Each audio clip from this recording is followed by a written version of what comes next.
엄마 이제 혼자 사세요. 나도 내 살 길 찾아야겠어. 딸 한마디에 나는 가슴이 무너져 내렸습니다. 이 나이에 혼자서 늦저녁 서울 외곽의 오래된 주택 골목길은 비로 번들거리고 있었다.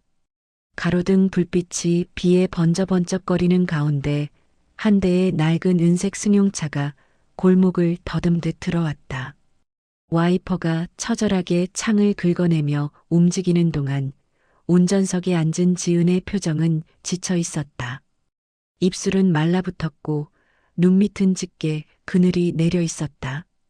차가 천천히 멈추자 지은은 깊은 숨을 내쉬었다. 앞좌석에 놓인 봉투 하나가 눈에 들어왔다. 미납 공과금, 연체, 지연 수수료 발생이라는 붉은 글씨들이 거듭 눈에 박힌다. 지은은 봉투를 손등으로 밀어내듯 치워버리고 마지못해 차문을 열었다. 비가 차 안으로 쏟아져 들어왔다. 지은은 트렁크를 열고 커다란 캐리어를 힘겹게 끌어내렸다. 그녀가 한 걸음, 두 걸음 걸어갈 때마다 무릉덩이는 난폭하게 튀었다. 집 앞에 도착하자 지은은 숨을 몰아쉬며 초인종을 눌렀다. 문이 열리기까지 몇 초. 철컥 느리게 열리는 문 사이로 수님이 모습을 드러냈다. 머리는 희끗희끗했고 허리는 굽어 있었다. 하지만 눈은 여전히 살아 있었다. 수님은 지은을 보자마자 걱정 섞인 목소리로 말했다. 비 오는데 왜 이리 늦었어? 또 무슨 일? 지은은 그 말이 끝나기도 전에 캐리어를 문 앞에 쿵 밀어 넣었다. 수님은 놀라 두 걸음 뒤로 물러났다. 엄마, 나 여기서 더는 못 살아. 지은의 말은 비에 젖어 거칠었다. 내 인생, 더 이상 엄마 때문에 흔들리고 싶지 않아. 수님은 캐리어를 쳐다보다가 딸을 바라봤다. 무슨 소리야? 너 요즘 힘든 건 알지만 그래도 그만 좀 해. 지은이 소리를 질렀다. 그 외침에 골목이 잠시 정지한 듯 고요해졌다. 빗소리만 더욱 크게 들렸다. 지은은 젖은 머리를 쓸어 넘기며 한 단어 한 단어 씹어 말했다. 이젠 혼자 사세요. 수님은 말이 막힌 듯 입술만 떨었다. 지은의 목소리는 더 단단해졌다. 난 나대로 살 거야. 엄마의 인생은 엄마가 책임지고 나는 내 인생 책임질 테니까. 수님의 눈썹이 미세하게 떨렸다. 무언가 말하고 싶어 입술을 달싹였지만 결국 아무 말도 하지 못했다. 지은은 차갑게 뒤돌아섰다. 하지만 발을 떼지 않고 잠시 멈췄다. 마치 마음 한편이 붙잡는 것 같았다. 그러나 이내 고개를 세게 흔들었다. 엄마도 이제 나한테 기대지 마. 그 말은 날카로운 칼끝처럼 공기를 갈랐다. 수님은 움직이지 않고 지은의 뒷모습을 바라보았다.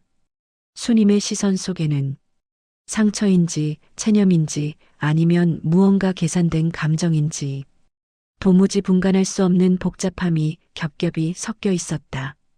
지은은 마지막처럼 차갑게 말했다. 난 더 이상 엄마 짐 아니야. 그리고 엄마도 나한테 짐이 되지 마. 잠시 침묵. 이웃집게가 멀리서 짖었다가 멈추고 수님은 천천히 허리를 세우며 문을 잡았다. 그리고 아주 낮은 목소리로 말했다. 그래, 내 말대로 해보자. 그 말에는 흔들림이 없었다. 놀라울 정도로 담담했다. 오히려 지은의 얼굴이 잠시 굳어졌다. 하지만 지은은 그래도 내가 떠나는 게 맞아라고 스스로를 다독이듯 고개를 돌려버렸다. 수님은 오래된 나무 문을 천천히 닫았다. 철컥. 문이 완전히 닫히는 소리가 비 내리는 골목에 길게 울렸다. 그리고 그 순간 어둠 속에 잠시 스친 수님의 눈빛은 분명히 변해 있었다. 마치 오랫동안 덮어두었던 무언가가 천천히 아주 자연스럽게 깨어나는 듯한 표정. 지은은 앞으로 걷기 시작했지만 뒤에서 조용히 열렸다가 닫힌 또 다른 작은 문소리를 듣지 못했다. 그 문 너머 검은 정장을 입은 남성 두 명이 수님에게 고개 숙이며 말했다. 여사님, 준비는 다 되어 있습니다. 말씀만 하시면 바로 진행하겠습니다. 수님은 천천히 미소 지었다. 지금까지 보인 적 없는 깊고 단단한 미소였다. 그래요. 이제 시작해 봅시다. 빗소리가 더 거세게 내리기 시작했다. 하늘조차 무언가를 예감한 듯한 밤이었다. 수님이 문을 닫은 뒤 집안은 이례적으로 고요했다. 비는 여전히 창문을 두드리고 있었고 천장에서는 오래된 나무가 습기에 젖어 삐걱거리며 소리를 냈다. 그러나 그 고요함 속에 이상하게 사람이 움직이는 기척이 퍼져 있었다. 거실 한가운데 검은 정장을 입은 남성 두 명이 수님 앞에 정렬하듯 서 있었다. 나이는 40대 중반쯤. 표정은 감정을 드러내지 않으려고 애쓰는 듯 단단했다. 수님은 천천히 의자에 앉으며 말했다. 오랜만이네요, 박 실장. 정장을 입은 남성 중 한 명이 고개를 숙였다. 여사님 부르시면 언제든 옵니다. 준비는 다 되어 있습니다. 수님은 잠시 창밖을 바라보았다. 딸 지은이 떠나던 모습이 비에 젖어 흐릿하게 떠올랐다. 말없이 그 장면을 몇 번 곱씹은 뒤 그녀는 아주 조용히 입을 열었다. 그래요. 이제 해야죠. 박 실장은 서류 더미를 내밀었다. 모든 재산 정리, 이전 준비 끝났습니다. 말씀하신 대로 비공개 처리도 완료했습니다. 수님은 고개를 끄덕이며 서류를 넘겼다. 종이가 넘어갈 때마다 그녀의 눈빛은 조금씩 차가워지고 있었다.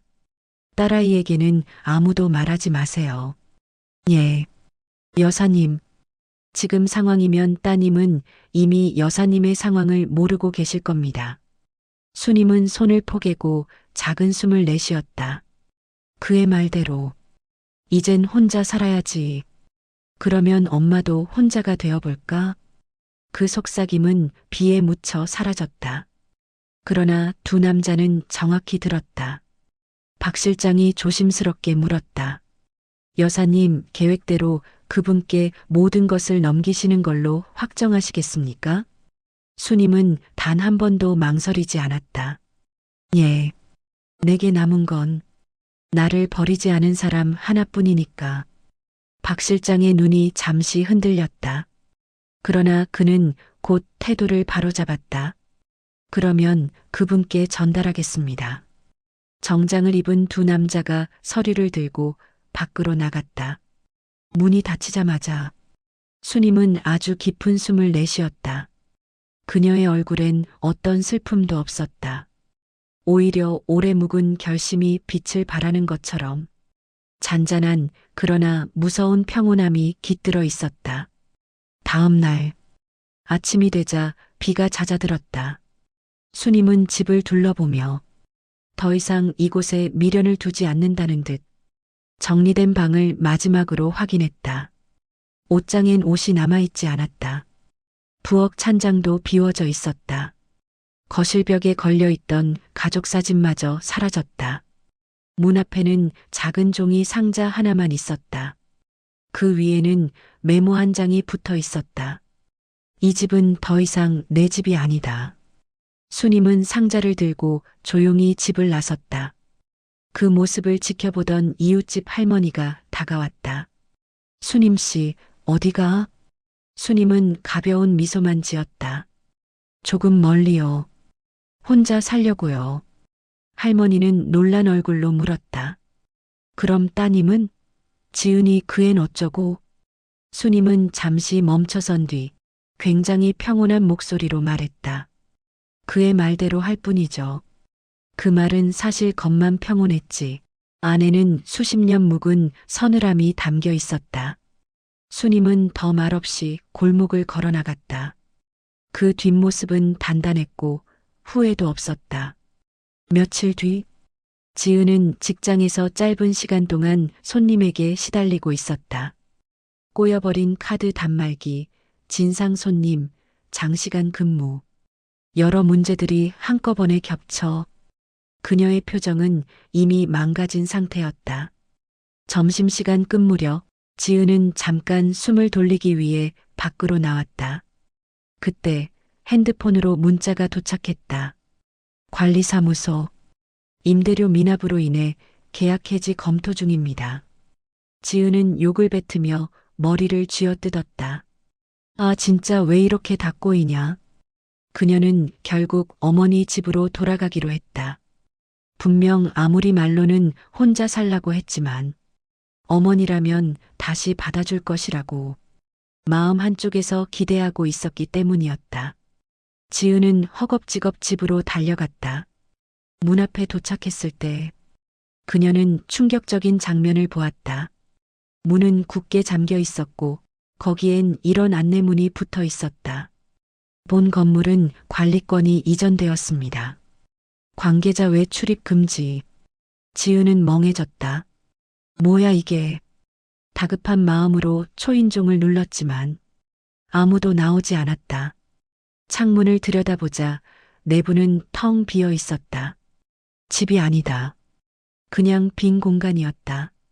그때 뒤에서 누군가 말했다. 어머니는 벌써 떠나셨어요. 지은이 돌아보니 전날 밤 수님과 만났던 그 정장 남자 박 실장이 서 있었다. 지은은 놀란 눈으로 외쳤다. 엄마, 엄마 어디 있어요? 지금 어디 갔어요? 박 실장의 눈은 기이하게 차가웠다. 따님이 원하신 대로 혼자 사시러 가셨습니다. 그 말은 잔인하리만큼 침착하고 정중했다. 정말로 딸의 말을 그대로 돌려주는 듯한 톤이었다. 지은은 그제야 느꼈다.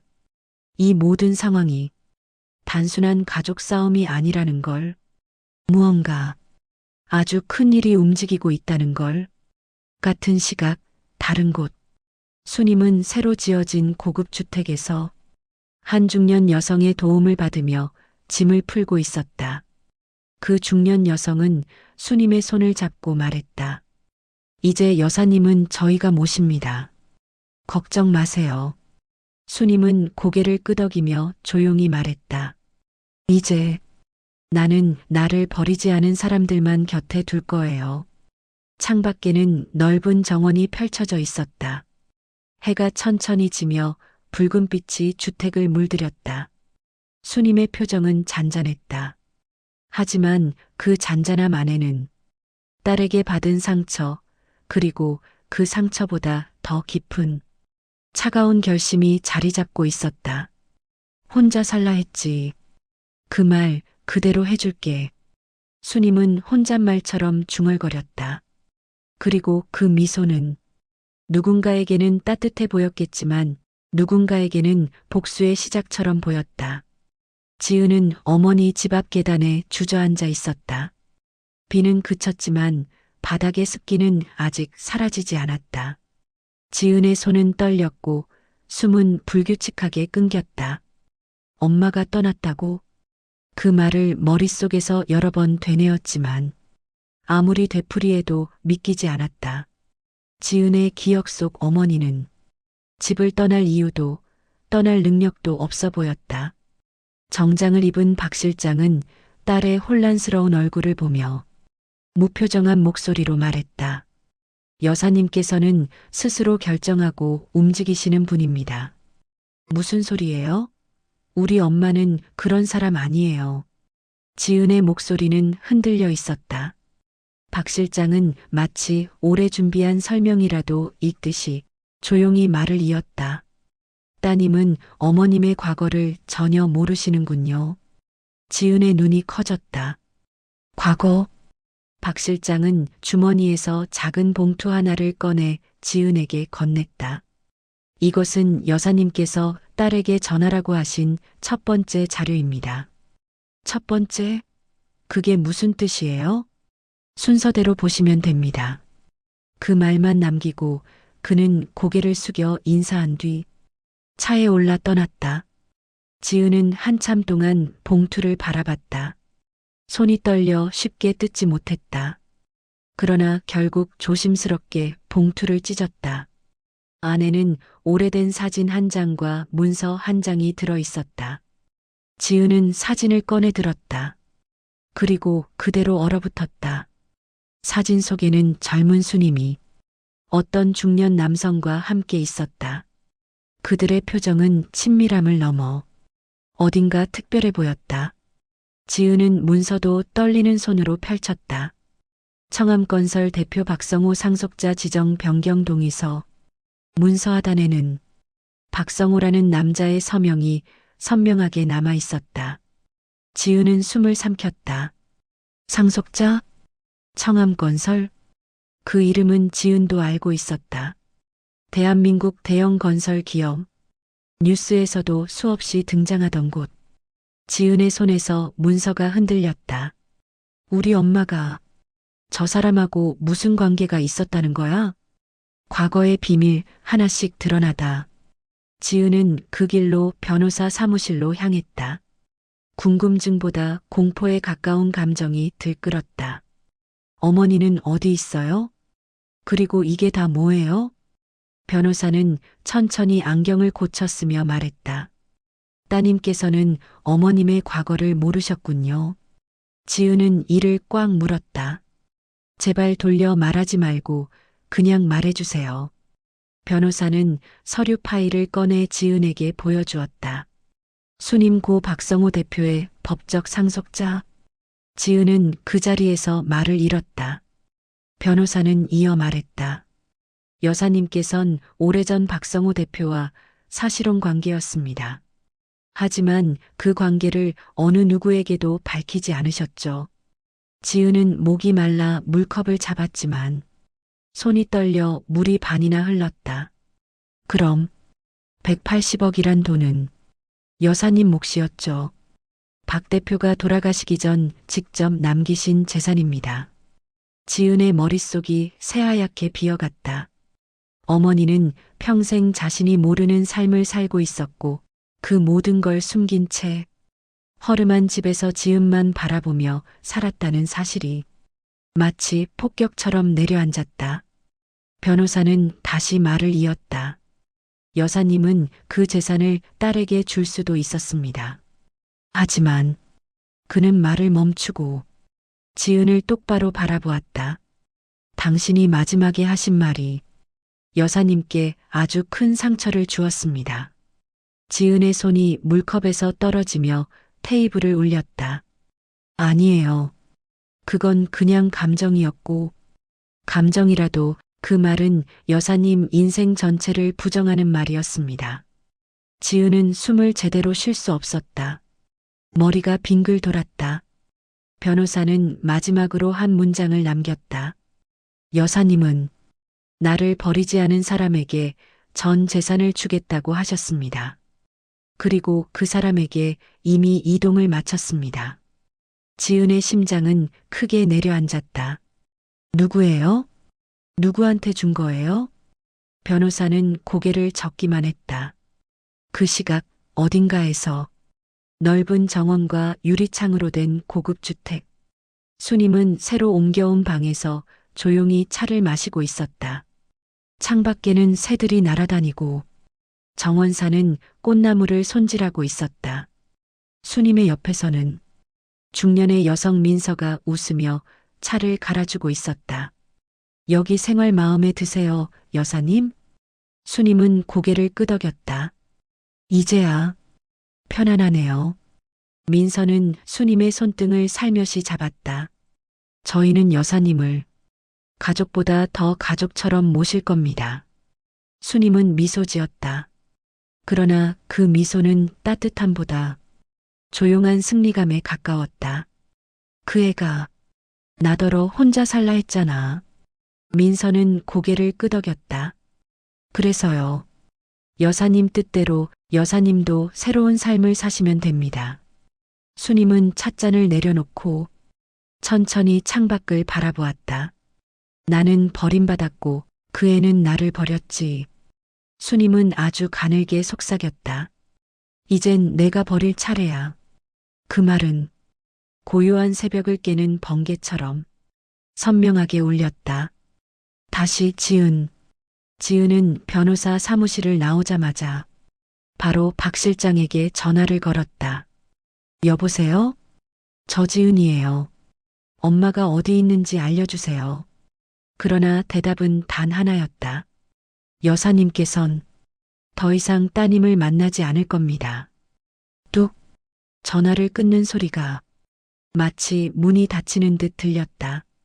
지은은 길거리에서 멍하니 서 있었다.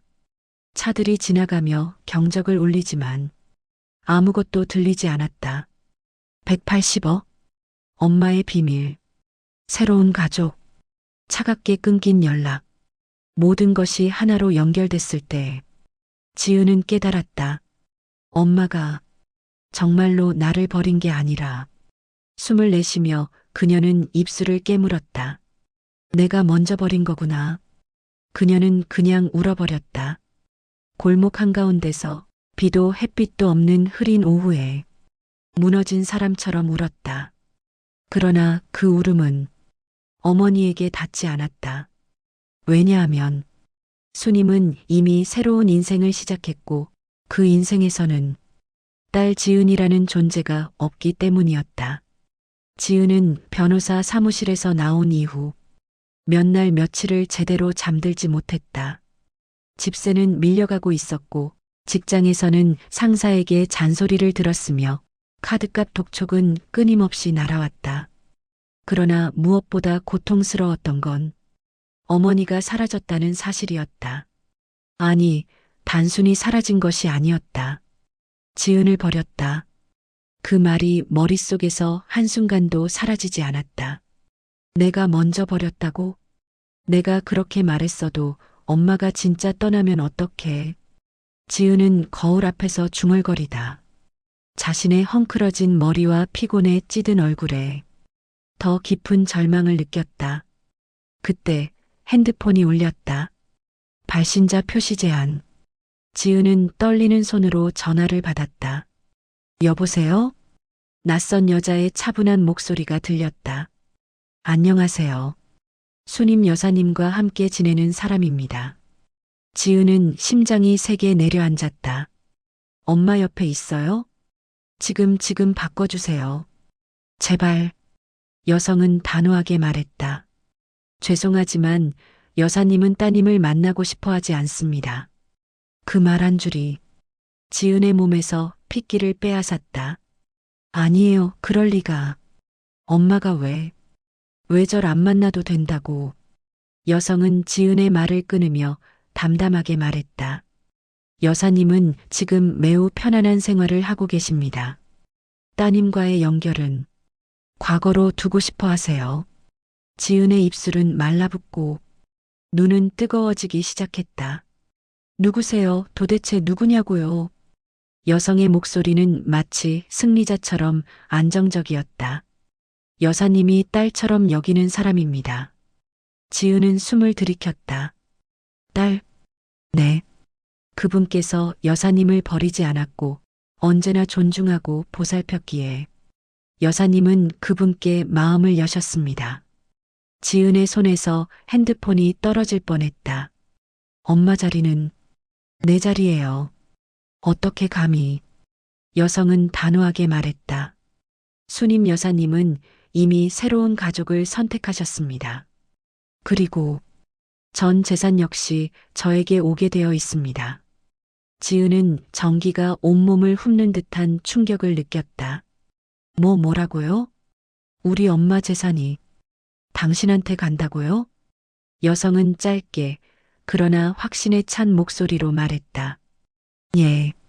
여사님과 변호사, 실장님 모두 확인하신 사항입니다.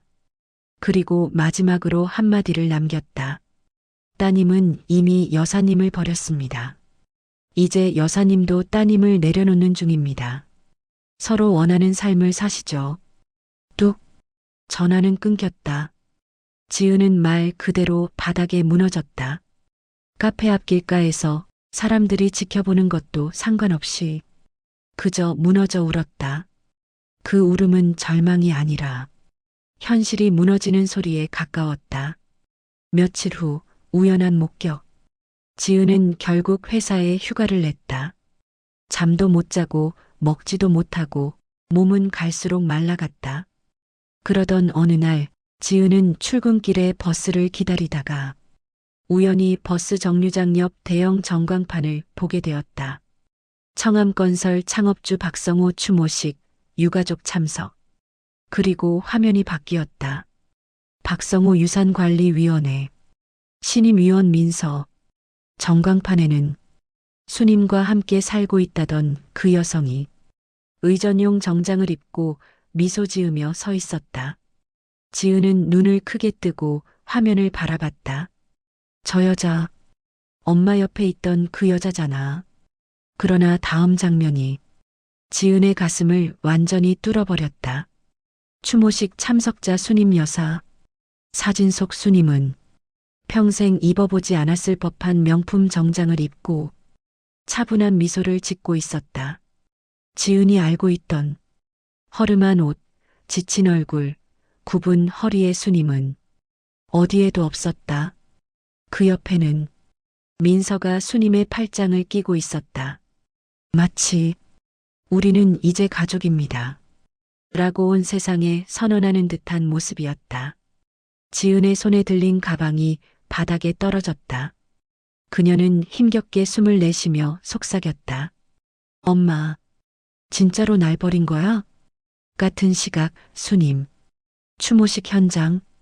기자들의 플래시가 연신 터지고 있었고 고급 승용차들이 줄줄이 들어왔다. 수님은 민서의 부축을 받으며 걸어 나왔다. 기자들이 몰려들자 민서는 부드럽게 수님을 보호하며 말했다. 여사님, 천천히 걸으세요. 수님은 약간 굳은 표정이었지만 그 안엔 분명한 단단함이 있었다. 내가 여기까지 올 줄 누가 알았겠어. 민서는 살짝 웃으며 말했다. 여사님은 원래 이 자리에 있으셨어야 했습니다. 수님은 깊은 숨을 내쉬었다. 딸아이는? 민서는 단칼처럼 잘라 말했다. 여사님을 버린 사람은 여사님 곁에 둘 필요 없습니다. 수님의 눈동자가 아주 잠시 흔들렸다. 딸을 떠올릴 때 어쩔 수 없이 흔들리는 감정이 있었던 것이다. 그러나 수님은 곧 마음을 다잡았다. 그래, 내가 먼저 버린 게 아니지. 수님은 기자들 앞에서 담담하게 고개를 들었다. 그 표정은 나를 버린 사람은 누구였나? 라는 질문에 대한 답을 이미 알고 있는 사람의 표정이었다. 지은의 분노. 지은은 전광판을 뒤로 한 채 도저히 참을 수 없는 분노를 느꼈다. 민서, 그 여자, 내 엄마를 빼앗아 갔어. 지은의 가슴 속에서는 광기와 절망, 분노와 후회가 뒤섞여 폭발할 듯 끓어오르고 있었다. 지은은 떨리는 목소리로 말했다. 엄마, 내가 잘못했어. 근데 왜 이렇게까지? 그녀는 눈물에 번진 시야를 닦으며 이 한 문장을 내뱉었다. 내가 돌려받을 거야. 엄마도, 재산도. 그 말은 그녀가 드디어 복수의 길로 돌아섰음을 의미했다. 전광판 앞에서 무너져버린 그날 이후 지은은 며칠 동안 집 밖으로 거의 나가지 못했다. 작은 원룸은 이미 어지럽혀져 있었고 공과금 고지서와 카드 연체 통지서가 바닥에 쌓여 있었다. 지은은 의자에 몸을 웅크린 채 텅 빈 시선을 벽에 고정한 채 앉아 있었다. 엄마가 진짜로 나 없이 산다고? 문득 귓가에 엄마 목소리 같던 말이 다시 들렸다. 이젠 혼자 살아라. 그 말은 이제 하나의 경고가 아니라 철저하게 실현된 현실이었다. 지은은 점점 숨이 가빠지기 시작했다. 나 엄마한테 그렇게 말했었지. 기억이 파도처럼 밀려왔다. 비 오는 날 어머니 집 앞에서 화가 난 채 던졌던 말. 그날의 자신이 지금의 모든 시작이었다. 지은은 머리를 감싸며 울부짖었다. 그걸 진짜로 믿어버리면 어떡해. 집에서 쫓겨나다. 며칠 뒤 문을 세게 두드리는 소리가 들렸다. 관리사무소입니다. 지은 씨 맞으시죠? 지은은 급히 문을 열었다. 사무소 직원이 계약 파기 문서를 내밀었다. 임대료 3달 밀리셨죠? 오늘부로 퇴거 조치입니다. 지은은 말문이 막혔다. 지금요? 오늘 당장 나가라고요? 예. 청소와 정비가 있어 곧바로 비워주셔야 합니다. 지은은 급히 사정했다. 잠깐만요. 제가 사정이 있어서 조금만 시간 좀. 죄송합니다. 여기 서류에 도장 찍으셨죠? 연채 씨 즉시 퇴거. 따님이 동의한 조항입니다.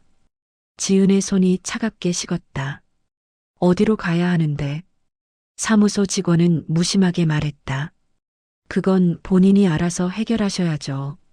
그리고 문을 닫고 사라졌다. 지은의 집은 그 순간부터 더 이상 집이 아니었다. 길 위에 지은 가방 하나에 급히 챙긴 옷 몇 벌. 그게 지은의 전부였다. 지은은 가방을 끌며 어디로 가야 할지 모르는 채 도심을 헤매기 시작했다. 해가 져도 갈 곳은 없었다. 지은은 결국 지하철역 벤치에 털썩 앉았다. 조명 아래에서 본 자신의 손은 굶주림과 피로로 떨리고 있었다. 그때 멈춰있던 핸드폰 화면이 켜졌다. 엄마. 읽지 않은 메시지영. 문득 가슴을 누르는 통증이 밀려왔다. 엄마한테 전화하면 받아주려나? 지은은 떨리는 손으로 어머니 번호를 눌렀다. 휴대폰은 몇 번 울리더니 연결되지 않는다는 안내음만 반복했다. 전원이 꺼져 있어. 지은은 그 자리에서 얼굴을 두 손에 묻었다. 나 정말 혼자네. 그 시각 수님은 자신이 머무는 고급 주택의 넓은 테라스에서 조용히 차를 마시고 있었다. 정원에는 은은한 조명이 비치고 직원들이 정성스럽게 손질한 꽃들이 규칙적으로 나열되어 있었다. 민서가 뒤에서 조용히 다가와 말했다. 여사님, 밤 공기가 추운데 안으로 들어가시는 게 어떠세요? 수님은 가볍게 고개를 저었다. 괜찮아요. 공기가 상쾌하네요. 민서는 잠시 고민하다 조심스럽게 말을 꺼냈다. 지은 씨가 여사님께 연락을 많이 하고 있습니다. 수님은 차를 내려놓았다. 민서는 이어 말했다. 여사님께선 정말로 따님을 만나지 않으실 생각인가요? 수님의 눈빛이 서늘하게 흔들렸다. 그 애는 나에게 마지막으로 뭐라 했는지 알죠? 이젠 혼자 살아라였죠. 수님은 고개를 끄덕였다. 그 말, 그 애는 가볍게 한 말이었겠지만 나는 평생 그 말에 묶여 살아왔어요. 민서는 조심스러운 눈빛으로 수님을 바라봤다. 수님은 미소를 지었다. 하지만 그 미소는 슬픔이 아닌 결심에 가까웠다. 난 이제 누구에게도 버림받지 않을 거예요. 민서는 고개를 숙였다. 그렇다면 저희가 여사님 곁을 지키겠습니다. 수님은 민서의 손을 잡았다. 민서 씨, 당신이 있어서 든든해요. 그 순간 수님은 한 번도 지은에게 보여준 적 없는 따뜻하고 안정된 표정을 지었다.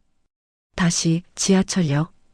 한밤중 사람들이 점점 줄어드는 지하철역 한켠. 지은은 계단 아래 벤치에 앉아 눈물을 다 말린 얼굴로 허공을 바라보고 있었다. 갑자기 핸드폰이 울렸다. 박 실장.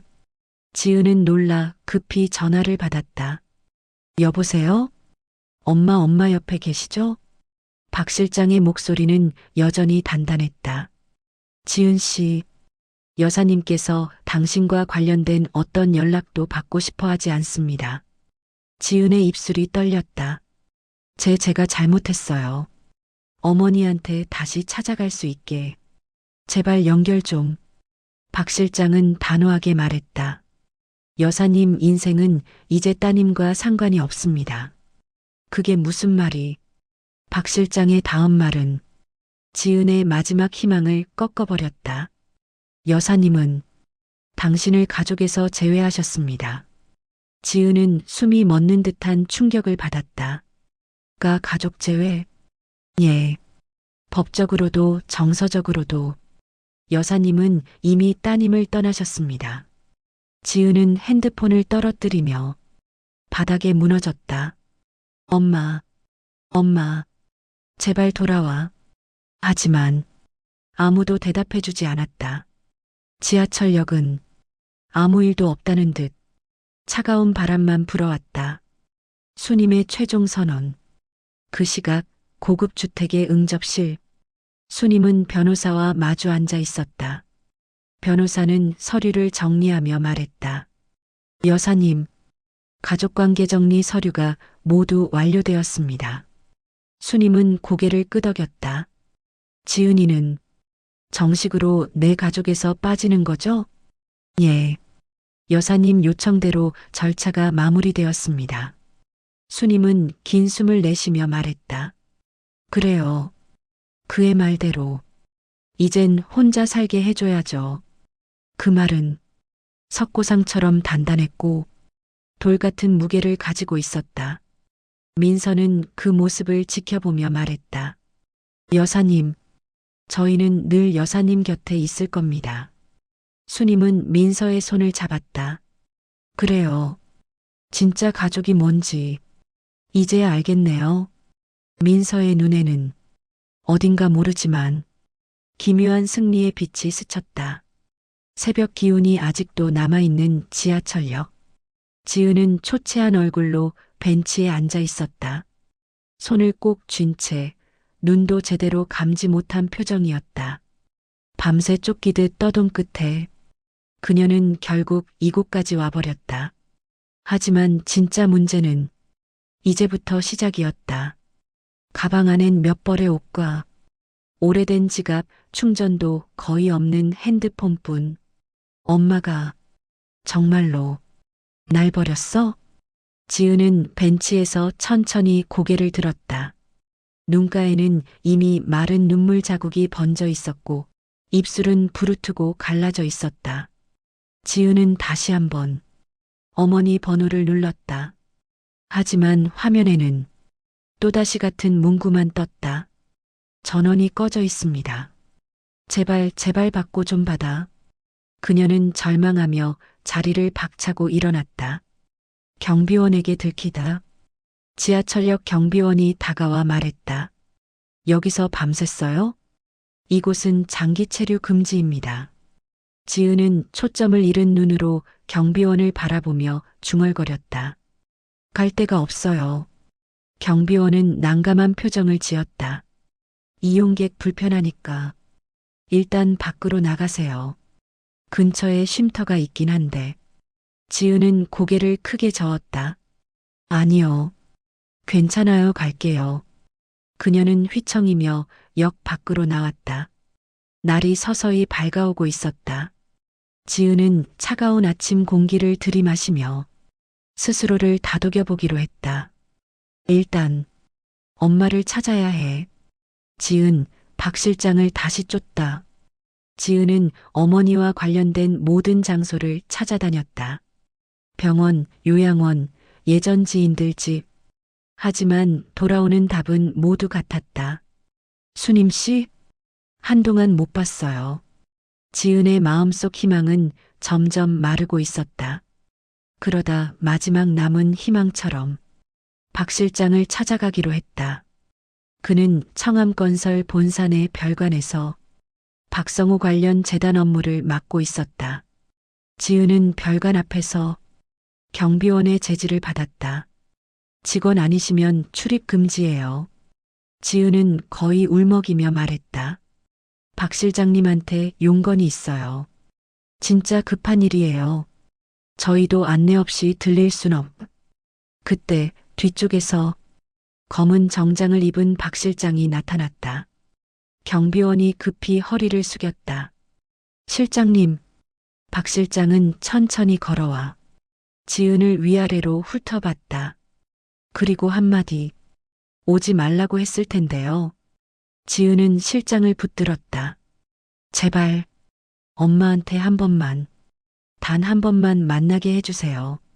박 실장은 마치 지은에게 정답을 미리 알고 있었던 것처럼 조용히 말했다. 여사님께선 따님을 더 이상 가족으로 인정하지 않는다고 명확하게 말씀하셨습니다. 지은의 손이 덜덜 떨렸다. 그분이 그렇게요? 더 정확히 말하면 여사님은 따님을 자신에게 상처를 준 과거로 규정했습니다. 지은은 온몸이 굳었다. 그리고 여사님은 과거와는 어떤 연결도 원치 않는다고 하셨습니다. 박 실장의 말은 칼날보다 차가웠다. 지은의 몰락 더 깊어진다. 청암건설 별관에서 쫓겨난 지은은 그 길로 도시를 헤매기 시작했다. 배가 고파도 밥을 살 돈이 없었고 갈 곳도 없었다. 그녀는 결국 공원 벤치에 앉아 남들이 버린 샌드위치 포장을 들여다보며 한숨을 내쉬었다. 내가 어떻게 이 지경이 된 거지? 그러다 핸드폰이 울렸다. 카드사 연체 2개월차 경고, 통신사 요금 미납 안내, 은행 잔액 부족 알림. 지은은 고개를 감싸고 입술을 깨물었다. 그때 전화 한 통이 들어왔다. 발신자는 민서. 지은은 소스라치게 놀라며 전화를 받았다. 당신 왜 전화했어요? 민서의 목소리는 영혼 없이 담담했다. 지은 씨, 여사님께선 현재 매우 평온하게 지내고 계세요. 그러니 더 이상 흔들지 마세요. 지은은 벌떡 일어섰다. 흔든다고? 내가 뭘 했다고? 민서는 단호하게 말했다. 여사님께 마지막 연락도 하지 마세요. 뭐라고요? 이건 여사님이 직접 내린 결정입니다. 그리고 민서는 그동안 숨겨왔던 진짜 이유를 밝혔다. 여사님은 가족이 필요했던 겁니다. 단지 당신이 아니었을 뿐. 지은은 말문이 막혔다. 민서의 마지막 말은 지은의 가슴을 그대로 찢어버렸다. 여사님은 더 이상 지은의 엄마가 아닙니다. 뚝. 전화는 끊어졌다. 지은은 손에서 핸드폰을 떨어뜨리고 그대로 무너졌다. 엄마까지 정말 나한테 등을 돌린 거야? 그 시각 수님. 고급 주택의 응접실. 수님은 민서가 건넨 서류를 보고 있었다. 민서가 조심스럽게 말했다. 여사님, 오늘 지은 씨가 또 찾아왔습니다. 수님은 눈을 감았다. 그만해. 그 애는 이제 내 인생에 없어. 민서는 고개를 끄덕이며 말했다. 네. 그러면 여사님 일정대로 준비하겠습니다. 수님은 창밖을 바라보았다. 정원에서 새들이 날아오르고 있었다. 이제야 자유로워졌네. 어머니 입에서 새어나온 그 말은 놀랍도록 차가웠다. 지은 끝없는 공허 속에서 밤이 깊어갈수록 지은은 더 이상 갈 곳이 없었다. 지하철역도 쉼터도 회사도 모두 그녀를 밀어냈다. 그러다 도심 골목 구석에서 혼자 주저앉아 하늘을 올려다보며 중얼거렸다. 엄마, 내가 그렇게 싫었어? 그녀는 이해할 수 없었다. 어머니는 평생 자신을 위해 살았다고 믿었다. 그러나 이제 돌아보니 어머니는 늘 조용히 숨어서 혼자 참고 견뎌왔다는 사실이 떠올랐다. 지은은 또 울음이 차올랐다. 하지만 눈물조차 제대로 나오지 않았다. 그저 허망함만 남아 속이 텅 비어가는 느낌이었다. 지은은 며칠 동안 제대로 잠도 자지 못한 채 도시를 떠돌았다. 공원 벤치에서 새우잠을 자고 편의점 삼각김밥으로 끼니를 때웠다. 그녀 얼굴엔 눈물 자국이 말라붙었고 머리는 떡이 져 있었다. 어느 날 지은이 지하철역 근처에서 떨리는 다리를 끌고 걷고 있을 때였다. 어디선가 들려오는 목소리가 귀에 꽂혔다. 수님 여사님이 오신다네요. 민서 씨도 같이 오신대. 지은은 고개를 번쩍 들었다. 엄마, 사람들 몇 명이 카메라를 들고 한 건물 앞으로 몰려들고 있었다. 현관 앞에는 청암건설 사회공헌센터 개관식이라는 현수막이 걸려 있었다. 지은의 눈이 흔들렸다. 여기 엄마가 온다고? 몸이 먼저 움직이기 시작했다. 지은은 건물 앞으로 다가가 사람 틈 사이에 섰다. 그때 고급 승용차 한 대가 천천히 건물 앞에 멈췄다. 문이 열리고 한 여성이 내렸다. 민서였다. 그녀는 검은 미니멀 정장에 단정한 포니테일. 기자들이 카메라를 들이대자 민서는 환하게 미소 지었다.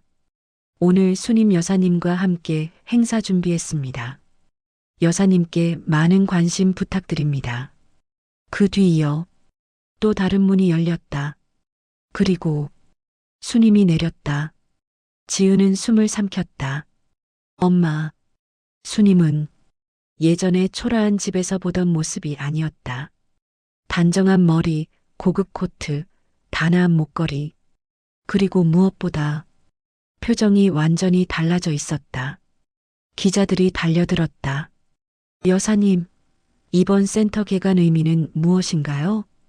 건설 대표의 상속자로서 어떤 활동을? 수님은 민서의 팔짱을 끼며 부드럽게 답했다. 저는 제 인생을 새롭게 시작합니다. 저를 지켜준 사람들과 함께요. 민서는 미소 지었고 두 사람은 다정하게 걸어갔다. 지은은 멍하니 그 장면을 바라보고 있었다. 나 말고 엄마가 다른 사람을. 가슴이 찢어지듯 아팠다. 그러나 그 순간 더 충격적인 일이 일어났다. 기자 중 한 명이 말했다. 민서 씨 여사님과의 관계가 법적 가족으로 정리됐다는 게 사실입니까? 민서는 여유롭게 고개를 끄덕였다. 네. 여사님께서 직접 선택하신 가족입니다. 수님도 고개를 끄덕이며 말했다. 저에겐 필요할 때 곁에 있어준 사람이 진짜 가족입니다. 지은의 손에서 가방이 떨어졌다. 법적 가족? 그녀의 머리는 하얗게 비어갔다. 지은, 소리 없는 무너짐. 사람들이 지나가며 사진을 찍고 행사는 북적거렸다. 그러나 지은의 세상은 그 자리에서 멈춰버린 듯했다. 지은은 두 사람을 향해 한 발, 두 발 내딛었다. 엄마, 엄마. 하지만 소리는 사람들 소음에 묻혀 수님에게 닿지 않았다. 경호 요원이 지은을 가로막았다. 행사장입니다. 비켜주세요. 지은은 밀쳐내려 힘을 줬다. 저기 내 엄마요. 내 엄마라고요. 그러나 경호 요원은 단칼에 말했다. 여사님은 따님 없다고 하셨습니다. 길 비키세요. 그 말은 지은의 가슴을 송곳처럼 찔렀다. 따님, 없다고? 지은은 경호원에 밀려 뒤로 휘청하며 넘어졌다.